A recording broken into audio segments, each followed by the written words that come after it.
एक मोठं जंगल होतं. त्या जंगलात बरेच प्राणी पशु पक्षी राहत होते. तर एका सुंदर अशा विशाल झाडावर एक पोपट, त्याची 2 पिल्ले आणि त्याची बायको राहत होते. पिल्ले खूप छान होती आणि पोपट आणि त्याची बायको ती अतिशय प्रेमळ मायाळू होती. दोघेही आपल्या पिल्ल्यांची खूप काळजी घ्यायची. त्यांना कधी काही कमी पडून द्यायची नाही. फळे खायला भरपूर आणून द्यायची. कधी कणभर काही कमी पडून द्यायचं नाही. वाऱ्या पावसात वादळात त्यांचं रक्षण करायची. पोपटताई तर अतिशय पिल्ल्यांच्या काळजी घ्यायच्या. जीव की प्राणापलीकडे त्या पिल्ल्यांना जपायच्या. छोट्या अशा घरट्यात पिल्ले बसलेले असायची. पोपटताई त्यांचा खूप चांगला सांभाळ करायचा. मी एकदा काय होतं, पोपटदादा म्हणतात, अगं तू पिल्ल्यांची खूप काळजी घेत्यास, त्यांना मायेनं खायला घालत्यास, त्यांना काही कमी पडून देत नाहीस, त्यांचं दुःख आपल्या अंगावर घेत्यास. तू किती माया करतेस पिल्ल्यांची ग. स्वतःच्या जीवाची कधी काळजी पर्वा करत नाहीस आणि त्यांची किती माया करत्यास. कसं आहे अगं, उद्या मोठेपणी तुला तुझी मुलं विचारतील का, तुझी माया करतील का. असं म्हणल्यावर पोपटताई म्हणतात, ह बघा कसं आहे, माझी 2 पिल्ले आहेत, मला त्यांना सांभाळलंच पाहिजे. ऊन वारा पावसात त्यांचं मला रक्षण केलं पाहिजे. मी त्यांची आई आहे आणि तुम्ही वडील आहे. आपल्या दोघांचंही कर्तव्य आहे आपल्या मुलांचं रक्षण करण्याचं.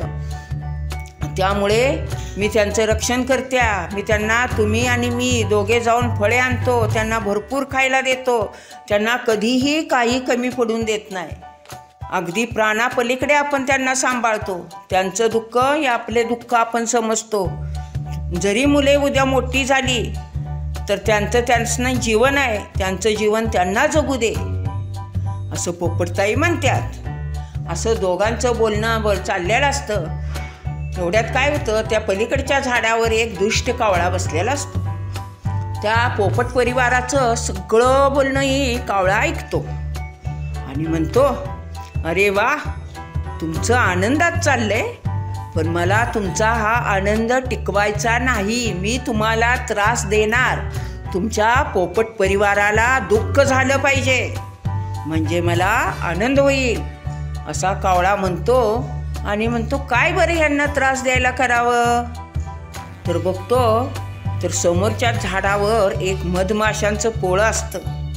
मग त्याच्या डोक्यात काय युक्ती येते. कावळा काय मनात म्हणतो, ह्या मधमाशांच्या पोळ्यांना एक टोच मारली की मधमाशा उडतिल्या आणि त्या पोपट परिवाराला चावून काढतिल्या. मग तो हसतो, त्याला आनंद होतो. आसुरी आनंदानं तो उठतो आणि उडत उडत त्या मधमाशाच्या पोळ्यापाशी जातो आणि मधमाशांच्या पोळ्यांना टोच मारतो आणि ते उडून जातो. टोच मारल्यावर त्यातल्या मधमाशा पट पट पट वळवळत बाहेर येतात. त्यांना त्रास होतो, राग येतो. त्या रागाने चिडत्यात त्यांच्या पोळ्याला धक्का लागल्यामुळं. आणि इकडं तिकडे बघतात तर पलीकडच्या झाडावर पोपटांचा परिवार असतो. मग त्या उडत उडत येतात आणि पोपट परिवाराला चावायला लागतात. मग हे कुणी बघितलेलं असतं, कावळ्यानं टोच मारलेले पोपटदादानी.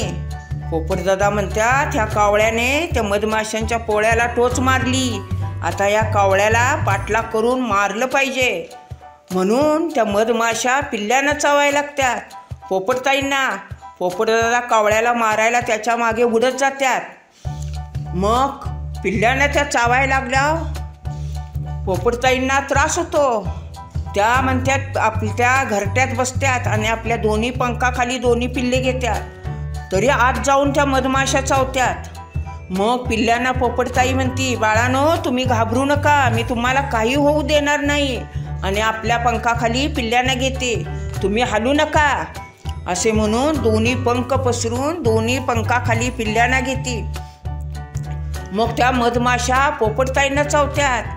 चोचीवर, मानेवर, सगळ्या पंखावर टोचा मारतात. त्यांना असह्य वेदना होत्या. त्या त्रास सहन होत नाही, तरी त्या आपल्या पिल्ल्यांच्यासाठी त्रास सहन करतात. त्यांना अतिशय वेदना होत असत्या. मग थोड्या वेळाने त्या मधमाशा निघून जातात. मग पोपटताई बाजूला बसते. पिल्ल्यांना म्हणते, तुम्हाला काही झालं नाही ना बाळानो, अशी म्हणून बाजूला बसते. पिल्ली म्हणतात, आई आम्हाला काही झालेलं नाही ग, तुला फार त्रास झाला, आमच्यामुळे तुला वेदना झाल्यात ग. म्हणताना पोपटताई म्हणते, होऊ दे बाळानो, मला त्रास होऊ दे, फक्त तुम्हाला काही झालं नाही ना, अशी म्हणत तिच्या वेदना सहन होत नाही आणि ती बेशुद्ध पडते, डोळे मिटते. तिनं डोळे मिटल्यावर पिल्ले रडायला लागतात. आई डोळे उघड ना, आई डोळे उघड ना, तुला त्रास होतोय काय, अशी म्हणून पिल्ले रडायला लागतात. मग पोपटताई वेदना जरा शांत झाल्यावर थोड्या वेळाने डोळे उघडतात. मग पिल्ले म्हणतात, आई तुला आमच्यामुळे त्रास झाला, आई तू आमच्यामुळे त्रास सहन केलास. मग पोपटताई म्हणतात, बाळानो माझं कर्तव्यच आहे ते, आईला कधी त्रास होत नसतो, मुलांच्या सुखातच आईचं सुख, मुलांच्या दुःखातच आईचं दुःख असतं, त्यामुळे तुम्ही शांत घरट्यात बसा, मला त्रास होत नाही. ती मुद्दामच तशी म्हणती, पण तिला आतनं वेदना होत असत्या. तेवढ्यात पोपटदादा येतात आणि म्हणतात, अगो तुला किती त्या मधमाशा चावल्यात, थांब मी माकडदादाकडे जाऊन औषध घेऊन येतो. मग पोपटदादा उडत उडत माकडदादांच्या विषयी जात्यात आणि म्हणतात, माकडदादा माझ्या बायकोला मधमाशा चावल्यात, तुम्ही औषध द्या पटकन. मग माकडदादा म्हणते, अरे अशा कशा मधमाशा चावल्या. मग पोपटदादा म्हणतात, पलीकडच्या झाडावर एक दुष्ट कावळा राहतोय, त्यानं ह्या मधमाशांच्या पोळ्यावर टोच मारली, मधमाशा उडून आमच्या घरट्यात आल्या आणि माझ्या मुलांना चावत असताना माझ्या बायकोने त्यांचं रक्षण करण्यासाठी पंखाखाली घेतलं आणि तेवढ्यात त्या माशा माझ्या बायकोला चावल्यात. माकडदादा म्हणतात, अरे अरे अरे खूप वाईट झालं, हे घे पोपटदादा, पटकन औषध ने बायकोला दे. मग पोपटदादा उडत उडत येतात आणि बायकोला औषध देतात. मग औषध खाल्ल्यावर थोड्या वेळाने पोपटताई चांगल्या होत्यात. मग पोपटताई चांगल्या झाल्यावर काय होतं, परत त्यांच्या परिवारात आनंद येतो. मग कावळेदादा एकदा झाडाखाली ते बसलेले असतात आणि नेमकं त्याच झाडावर ते मधाचं पोळं असतं. वारं वावदूळ सुटतं आणि एका झाडाची फांदी वरनं त्या मधाच्या पोळावर पडते.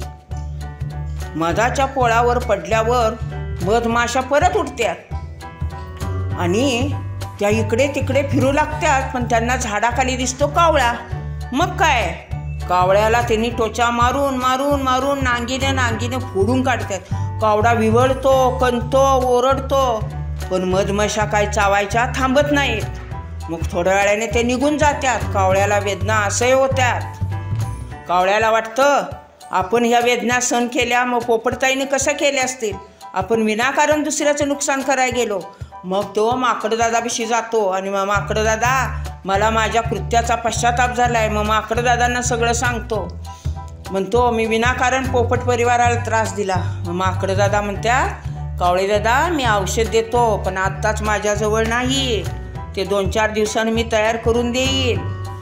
तू असं करायला नको होतंस, लोकांचं कधी वाईट चितू नये, कायम परमेश्वराला प्रार्थना करावी. देवा आधी दुसऱ्याचं भलं कर, मग आमचं भलं कर म्हणावं. दुसऱ्याचं वाईट कधी चितू नये, त्यासाठी तू वाईट चितलं. मग कावळा म्हणतो, माकडदादा मी खरंच चुकलो, मी आता असा दुष्टपणा कधी करणार नाही, मला माफ करा. मग माकडदादा म्हणते, पोपट परिवाराची माफी मागून ये. मग कावळेदादा येऊन पोपट परिवाराची माफी मागतो. मग 2 दिवसाने माकडदादा कावळेदादाला औषध देतात. मग कावळेदादा पण बरे होतात. मग त्यांनी आता ठरवलं, त्यांनी इथून पुढं कोणाला त्रास द्यायचा नाही, कधी दुसऱ्याचं वाईट चितायचं नाही. हा व्हिडिओ आवडला असेल तर आपल्या आजीच्या गोष्टी चॅनलला लाईक करा, शेअर करा आणि सबस्क्राईब करा.